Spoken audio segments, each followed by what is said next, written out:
Racikan Berita. Mungkin yang pertama saya persilahkan dulu ke Pak Soleman Deponto. Apa yang salah dengan institusi Polri hari ini sehingga lahir kasus Sambo, kasus Teddy Minahasa, juga tragedi kemanusiaan di Kanjuruhan. Saya persilahkan dulu ke Pak Soleman Deponto.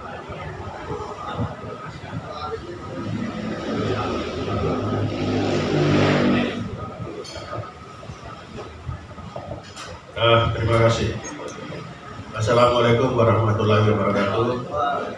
Salam sejahtera dan selamat siang. Jadi siang hari ini tadi kita akan membahas mau kemana Polri kita ke depan. Kita semua sudah tahu ada 3 kasus besar yang terjadi berturut-turut. Kalau pakai ilmunya es batu itu cuma sepertiga atau 1/10 itu di permukaan. Artinya di bawah permukaan itu lebih banyak. Itulah sebabnya maka sependapat kita harus membawa Polri ini kemana. Yang jelas yang pertama, Polri ini jadi seperti sekarang karena salah kita semua. Ketika Polri dipisahkan dari TNI, saat itu yang penting polisi ini pisah dari tentara. Tentara masukkan kurungan, katanya kembali ke barak. Yang diutak-utak tentara, di Polri dibiarin. Akibat pembiaran inilah yang terjadi. Karena tidak dilihat di mana salahnya. Nah, mari kita lihat. Yang pertama, ketika Polri dipisahkan, seakan-akan terpisah. Padahal tidak. Pemisahan Polri ini katanya memisahkan Polri dari militer. Artinya dari militer menjadi sipil. Nah, pertanyaannya, apa benar Polri ini sipil? Ternyata tidak. Polri itu sekarang itu judulnya pegawai negeri. Coba baca undang-undang kepolisian itu, pasal 1. Pegawai negeri itu sama dengan TNI. Sama-sama pegawai negeri. Selain pegawai negeri baru ada yang namanya PNS, pegawai negeri sipil. Nah, ini membuktikan bahwa Polri bukan sipil. Polri adalah pegawai negeri yang ternyata masih sama dengan militer yang sesama pegawai negeri. Ini kan logikanya begitu. Lalu lihat lagi, apa benar sama dengan militer? Masih serupa tapi tak sama. Orang Aceh bilang serupa lah tuh. Dari mana? Coba baca di disiplin polisi, peraturan pemerintah nomor 2 tahun 2003. Lalu baca undang-undang nomor 25 tahun 2014 tentang disiplin tentara atau disiplin militer. Isinya sama. Di disiplin militer itu mengatur atasan bawahan, mengatur atasan yang berhak menghukum, mengatur bawahan harus patuh dan taat kepada pimpinan tanpa membantah perintah atau khususan. Itu semua diatur lagi oleh polisi di peraturan pemerintah nomor 2 2003 tentang disiplin Polri. Di situ kita bisa menemukan atasan bawahan, di situ kita bisa menemukan angkum, di situ kita bisa menemukan kewajiban bawahan untuk patuh dan taat kepada pimpinan. Dan ini dibuktikan kemarin di pengadilan oleh Barada si Eliezer. Ketika dia minta maaf, apa yang dia bilang? Maaf bang, saya hanyalah seorang bawahan yang tidak mampu melawan keputusan atau perintah dari seorang jenderal. Ya memang itulah militer. Kalau militer itu patuh dan taat kepada pimpinan tanpa membantah perintah atau putusan. Kalau perintah itu tidak disenangi atau salah, jalankan dulu. 8 hari kemudian baru ajukan keberatan. Kok bisa? Ya bisa, itulah militer. Nah, ini yang terjadi sama polisi, masih. Sehingga jadilah kasus sekarang itu akibat dari ini. Jadi kita seakan-akan memisahkan polisi menjadi sipil, ternyata tidak. dia masih tetap hanya berubah bentuk. Orang Aceh bilang serupa lah tuh. Nah ini, sehingga kalau kita memang mau kasus 3 ini tidak terulang kembali, maka ini harus dirubah total. Dirubah dari mana? Disiplin akan menghasilkan kultur, kultur akan menghasilkan struktur. Jadi ada rekulturisasi, ada restrukturisasi. Mulai dari aturan paling dasar ini diganti semua. Kalau itu sudah diganti, baru kita akan mendapatkan polisi Indonesia. Sekarang apa polisi Indonesia? Bukan. Polisi sekarang itu adalah mantan tentara. Jadi polisi tapi bekas tentara. Masih tentara dia. Belum jadi polisi. Karena mana? Lihat aja disiplinnya. Lihat aja jenderalnya masih menempel. Lah kenapa kemarin Pak Jokowi panggil jangan pakai topi, jangan bawa tongkat, jangan bawa HP, jangan bawa ajudan. Pak Jokowi ini orang Solo, jadi senangnya pakai simbol. Kalau dia orang sakit sudah bilang ya udah nggak usah pakai itu gua. Tapi karena dia orang Solo, pakai. Kenapa dibilang jangan pakai topi? Biar kelihatan kepalanya, mukanya. Inilah polisi-polisi yang sekarang. Seperti ini tampangnya. Memang polisi begitu, harus kelihatan.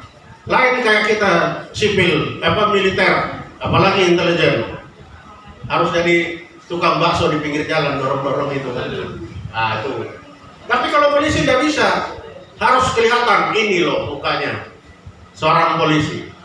Lalu kedua, jangan bawa tongkat komando. Ya polisi tidak pakai tongkat komando. Tongkat komando namanya tongkat komando. Itu kalau orang Jawa bilang, inilah saya Sabda Pandita Ratu. Saya adalah Sabda pengeluaran. Karena di militer tongkat itu ketika dia pegang tongkat, apa kata-kata dia harus dilaksanakan. Keluar dari sini lewat atap ya.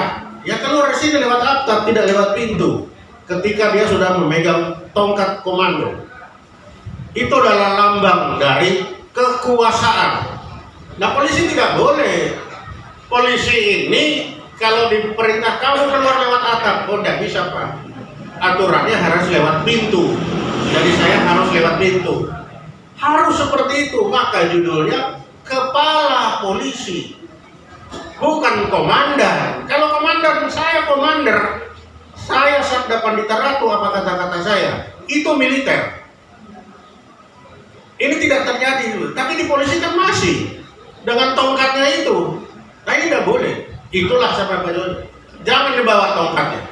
Karena seorang polisi tidak punya kekuasaan kewenangan untuk memerintah seperti itu. Yang ada hanya menjalankan, melaksanakan aturan perundangan yang ada. Nah itu. Jadi ibaratnya itu masinis kereta api. Jalankan saja itu gerbong itu menurut rel yang sudah ada. Hanya sampai di situ, itulah polisi. Sehingga tidak perlu menggunakan tongkat komando. Lalu yang ketiga, HP. Bukan handy talkie. HP ini kan hanya golongan tertentu. Nah inilah hedonis, kemajuan. Tidak bisa seperti itu. Panglima TNI apa bawanya? Handy talkie. Itu apa? Karena dia memberi perintah kemana-mana, bukan kepada HP kepada semua orang. Dan yang terakhirnya itu apa? Ajudan. Ajudan ini lambang apa? Dayang-dayang. Kenapa seorang panglima TNI itu punya ajudan? Karena dia menghadapi selalu situasi yang tidak menentu. Sebagai seorang militer di mana saja musuh. Tapi sebagai seorang polisi yang menjaga keamanan dan ketertiban, dia selalu harus tampil memperlihatkan ini loh situasi saya aman. Jadi saya bisa naik mobil sendirian, saya bisa jalan tidak pakai pengawal karena situasi di wilayah saya aman. Kalau polisi sudah jalan dengan 8 ajudan, itu artinya tidak aman lagi ini Indonesia ini. Nanti gara-gara polisi jalan dengan 8 ajudan, kopi saya jadi mahal Pak Darmansyah. Loh kok bisa jadi mahal? Ya pasti high risk country ini katanya. Terlalu banyak, lawannya polisi kan penjahat. Artinya banyak ajudan, banyak penjahat, situasi tidak aman, barang-barang jadi mahal. Karena apa? Asuransi mahal. Gara-gara asuransi mahal, kopi yang diminum jadi mahal, Pak. Jadi gara-gara ajudan, kopi Pak Barmansyah jadi mahal. Nah itu, makanya Pak Jokowi bilang, udahlah nggak usah pakai itu. Jadi bisa bayangkan kalau seorang Kapolri bisa jalan-jalan di Jakarta tanpa ngoeng-ngoeng pengawalan dengan tenang dan tertib, itu saya kira besok banyak sekali dari luar negeri datang. Kok pintar Indonesia ini ya, bisa tenang begini, tidak ada siapa-siapa yang ditakuti. Tapi yang terjadi kalau Kapolri jalan, ngoeng-ngoengnya 10 meter sebelumnya sudah bunyi, jalan sudah ditutup, takut ada yang nahan, ada ini kan lambang yang ketidakbenaran ini. Disadari apa enggak coba itu? Malah kita bangga. Nah ini beda dengan militer. Kalau militer ya cepet-cepetan di sana nanti ada yang datang. Nah ini tuh jauh karena polisi itu temennya itu adalah masyarakat. Sehingga dia harus bangga apabila dia berjalan tanpa pengawal, tanpa dayang-dayang, tanpa ngoeng-ngoeng. Karena semua apa? Tertib dan lancar. Itu harusnya itu ukurannya keberhasilan seorang polisi. Nah sekarang kita bilang, oh ini si A hebat, si B hebat, si ini. Apa ukurannya hebat seorang polisi? Padahal si polisi satu tugasnya bertahun-tahun di lalu lintas, yang satu di reskrim, yang satu di narkotik, yang satu di judi. Mana yang paling hebat? Akhirnya apa? Orang Jawa bilang, tiba hari tiba akal. Teringat saja yang dipilih. Kasus Teddy Minahasa yang bukan orang Minahasa.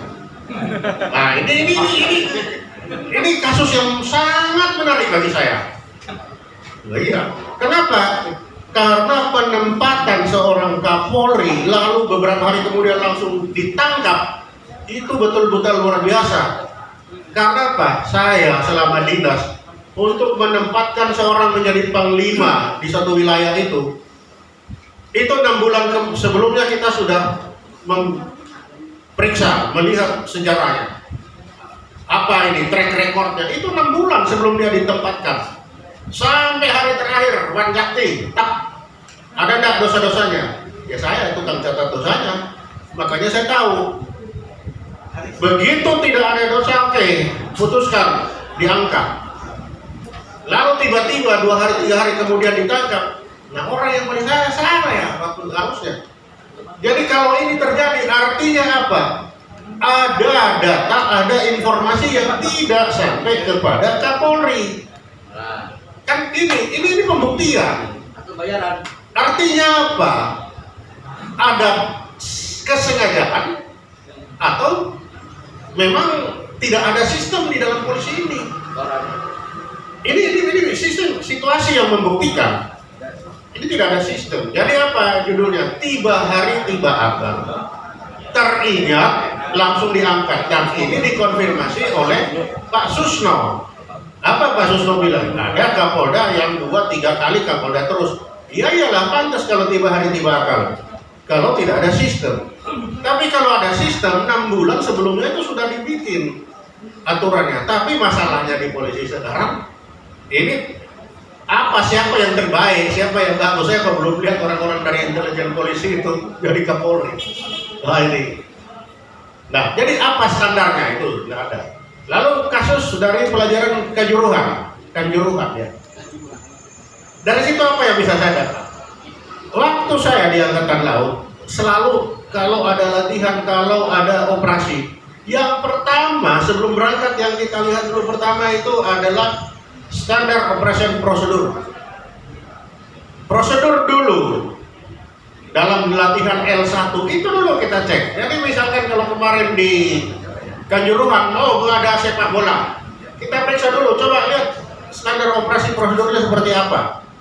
Berapa orang yang kamu kerahkan, senjata apa saja yang dipegang, peluru gas di air mata itu berapa yang ada, siapa yang memegang senjata itu, kapan peluru itu ditembakkan, Siapa yang memerintahkan untuk menembak? Situasi apa yang boleh ditembak peluru itu? Situasi apa yang kamu boleh ambil keputusan sendiri? Itu mutlak harus tertulis. Nah, jadi kalau sekarang dicari itu tidak ada, ya sudah, nggak usah cari yang lain. Pasti yang lain tidak ada, pasti nggak benar. Tapi kalau itu ada 50% itu sudah benar. Situ yang lain bisa menentukan. Tapi kalau SOP tidak ada, tidak usah tanya yang lain-lain. Sudah pasti salah. Sudah pasti salah. Nah, bisa kita lihat kan apa yang terjadi. Pak Dedi lagi-lagi bikin kesalahan. Orang mati di Kanjuruhan bukan karena gas air mata, tetapi mati karena kehabisan oksigen. Nah, ini kan pembohongan lagi. Ini Pak Dedi udah 2 kali ini. Di Jakarta dibilang begitu, di Malang sana sujud semua minta maaf kepada masyarakat. Tapi di Jakarta masih membela diri, diwakili oleh Pak Dedi. Bukan kesalahan Kapolri. Gas air mata yang kami pakai adalah gas yang kedaluarsa. Agak parah lagi. Kedaluarsa tuh. Lalu yang benar yang mana? Apa ada pembelian gas air mata atau tinggal itu nggak pernah dibeli? Ya kan banyak. Ekornya ini panjang sebenarnya. Kalau kita mau cari. Dari apa? Bukan kita cari-cari. Tapi dari statement-statement yang keluar.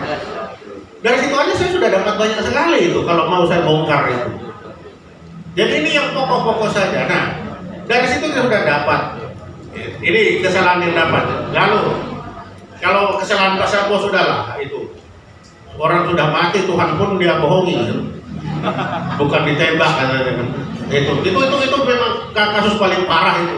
Itu di luar perkiraan saya itu. Sudah dibunuh baru dibilang tembak-tembakan. Sampai saya panggil ajudan saya, kamu berdiri situ, ambil pistol, coba tembak-tembakan berdua ini. Masuk 4, 7 tidak masuk. Ini gimana ceritanya ini? Kena 4 dulu baru mati. Ini rasa-rasanya 1 saya sudah mati kalau kena. Mungkin nggak ini? Rasa-rasanya kok nggak mungkin ya. Isinya ada berapa? 17, yang dipakai 4. Lalu yang 1 sama. Dipakai 7, lalu bagaimana ceritanya ini tembak-menembak ini? Ini pasti nggak masuk akal ini. Nah, karena itu saya berani, nggak mungkin, ini tidak mungkin. Karena apa? Saya coba, kayak apa? Tapi ada yang bilang karena itu ahli tembak-menembak, jago tembak katanya kan, jadi tembak di kaki kena di tangan gitu. Kan kena jadi kelingking katanya tembakannya kan itu. Nah itu, dan dari situ kita bisa, ini nggak mungkin terjadi karena tidak masuk akal. Apalagi dibilang ini penembak jitu. Penembak jitu itu sudah ada doktrinnya, 1 peluru 1 kepala. Kalau 4 peluru artinya dia marah. Kalau peluru 1 orang ini artinya marah. Nah dari situ kita sudah bisa lihat. Nah itu. Jadi artinya apa? Apa yang dikatakan ini susah diterima lagi, susah dipercaya, udah nggak bisa dipercaya. Karena seorang bintang 2 berbicara di depan umum dan dia membohongi Kapolrinya, itu keterlaluan benar. Saya kalau sudah menghadap Kasal itu tidak ada satupun pembohongan yang saya tutupi bagi Kasal yang tertinggi itu di sektor, nggak ada, semua kita buka. Lah ini dibohongi, ini sudah berarti artinya apa? Seorang Kapolri yang tertinggi ini sudah tidak ada harganya di bawah bawahannya. Karena saya merasakan pada Kasal itu apapun semua dibuka terbuka. Nggak usah dia perintah, baru lihat mukanya aja kita sudah, wah ini dia komandan saya. Nah ini tidak, dengan tenang itu dibohongi. Nah ini artinya apa? Ini yang terjadi bukan tiba hari tiba akal mereka ini, tapi terjadi karena apa? Karena sistem. Allah bisa karena biasa kan katanya. Karena sistem yang terjadi, inilah produksi sistem yang dihasilkan dari pemisahan TNI Polri. Yang Pak tadi apa yang kita dapat di situ? Dengan tenang disampaikan. Saya perintahkan 1% diambil untuk dinas. 1% dari berapa? 41 kilo. Nah, judulnya 1%, tapi yang diambil kan 5 kilo. Nah ini. Lalu pertanyaannya, untuk apa dipakai? Untuk dinas itu untuk apa? Memangnya orang-orang dinas ini mau minum kopi tiap pagi pakai narkotik itu atau apa? Ini sudah tidak nalar. Yang kedua, ini lagi kalau benar lagi yang disampaikan itu. Saya rugi 20 miliar karena mencari narkotik yang ada dari Laut Cina Selatan sampai di Selat Malaka. Lah ngapain ke sana? Kan ada yang namanya BNN. Waktu saya aspam, saya selalu latihan dengan BNN itu untuk mencari penyeludupan narkotik yang dari Laut Cina Selatan sana. Pakai kapal. BNN waktu itu Pak Beto itu kasih tahu sama Angkatan Laut, ini namanya tawas, ini namanya terigu, ini yang gula, ini yang namanya narkotik. Biar apa? Kita saling tahu. Lah kalau Pak Teddy tahu ada di sana, kenapa nggak kasih tahu BNN? Kenapa nggak kasih tahu Angkatan Laut? Tetapi menggunakan uang pribadi 20 miliar untuk mengoperasi ini udah salah besar. Ini sudah salah besar, ini udah ada. Dulu Kasal itu diberikan kapal oleh pemerintah daerah Riau, itu disalahkan kok, kenapa kamu menerima? Ini mengeluarkan uang 20 miliar untuk mencari narkotik. Nah ini mencari untuk apa? Menangkap atau memperdagangkan? Karena judulnya rugi kan, artinya perdagangan. Kenapa? Karena judulnya rugi. Siapa yang lihat di situ? Bukan kita marah-marah. Saya rugi 20 miliar. Nah, berarti ada perdagangan ini. Kalau untung rugi. Tapi kalau saya kehilangan buruan saya, nah itu baru mengejar. Nah, kalau saya selalu memegang begini, kata itu akan menghasilkan logika. Logika itu akan menghasilkan tindakan. Jadi setiap kata-kata saya amati. Yaitu tadi, kalau saya rugi berarti saya berdagang. Kalau saya kehilangan buruan berarti saya mengejar. Nah ini.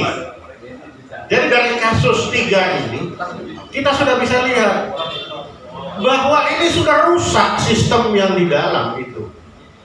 Sudah terjadi blok-blok, kalau tidak dibilang faksi atau apa. Ada yang urusan narkotik, ada yang urusan yang namanya perjudian, ada yang perdagangan orang. Itu sudah terjadi blok-blok di sana. Dan masing-masing tidak mau lagi sharing informasi kepada yang lain, tapi sendiri. Nah, ini tanda-tanda sudah rusak. Sistemnya yang rusak, tidak ada lagi sistem yang bisa dipakai di dalam.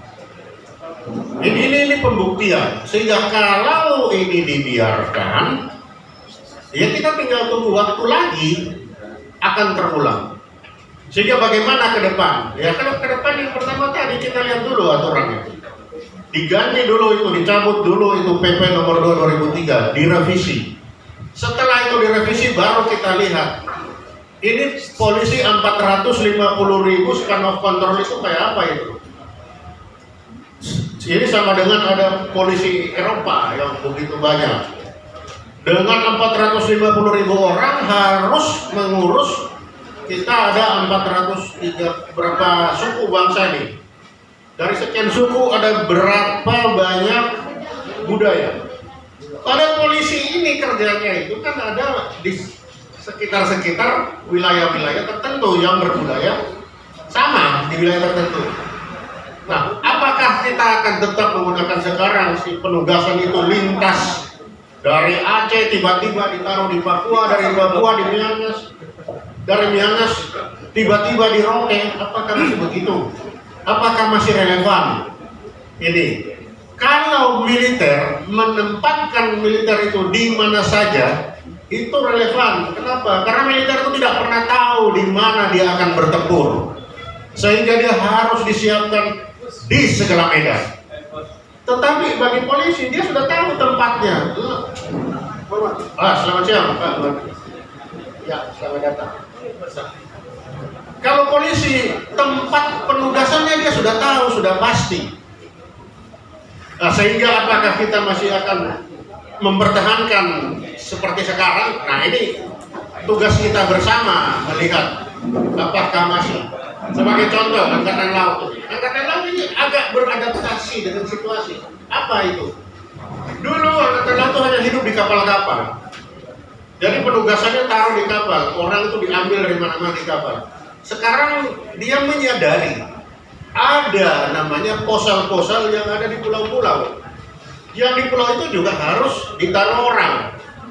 Lah kalau orang yang disiapkan di kapal dengan disiapkan di pulau kan beda. Nah akhirnya dibikinlah dari awal, sepertinya sudah mulai ada orang yang disiapkan untuk di kapal dan yang disiapkan untuk di pulau. Sehingga kalau di pulau ya dia lari situ, dia ada di rote ya taruhlah orang-orang rote taruh di sana. Orang di Tarutung taruhlah orang-orang yang di Tarutung. Nah itu sudah mulai terjadi di Angkatan Laut. Nah kalau Angkatan Laut sudah mulai terjadi, mengapa hal ini tidak juga disiapkan untuk polisi Indonesia yang ke depan? Mengapa saya bilang polisi Indonesia? Karena sekarang ini belum polisi Indonesia. Yang sekarang ini adalah bekas tentara Indonesia. Belum polisi Indonesia, sudah enggak. Jadi kita sekarang tugas kita ke depan adalah mendesain bagaimana kita membentuk polisi Indonesia yang sesuai dengan kultur Indonesia, yang sesuai dengan geografi Indonesia, yang sesuai dengan kehidupan bermasyarakat. Dan yang harus diingat betul, ketika kita berbicara judi, ada dari etnik Indonesia yang judi itu adalah buang sial katanya. Nah ini seperti apa? Karena berjudi lebih baik saya kalah di judi daripada saya kalah di perdagangan. Nah, ini kepercayaan ini ada. Sehingga apakah judi ini kita akan pertahankan untuk dibasmi, ataukah kita akan beradaptasi seperti Pak Ali Sadikin, beradaptasi dengan budaya. Nah, ini pilihan di tangan kita. Malaysia beradaptasi dengan gentingnya dia. Kita masih belum. Kita masih mencoba melawan situasi. Tapi ternyata ketika situasi ini kita lawan, ada kelompok tertentu yang mendapatkan keuntungan. Kita lihat tembok Cina. Tembok Cina itu dibangun untuk menahan serangan dari utara. Tapi apa yang terjadi? Selama tembok Cina dibangun, belum pernah ada orang yang berupaya merusak tembok Cina. Kenapa? Karena dia bisa masuk dengan membayar yang penjaga. Nah, kan ini. Jadi kembali lagi bahwa manusia tetap adalah manusia, punya perasaan. Nah, karena Indonesia ini isi manusia yang perasaannya bermacam-macam, maka mau tidak suka, polisi yang akan kita hadirkan adalah polisi yang juga mengerti tentang perasaan banyak orang. Nah ini kan beda dengan militer. Militer satu, ajar aja, pokoknya depan aja, itu militer. Nah ini yang polisi kita sekarang belum sampai ke sana. Kenapa? Ya memang karena kita yang dulu kita harapkan kita sudah menanam padi katanya yang bagus, tapi ternyata yang tumbuh itu suket teki.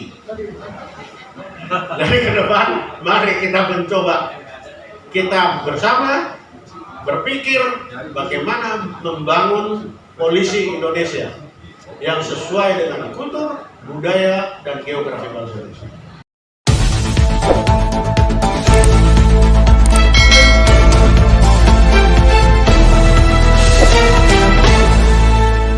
Racikan Berita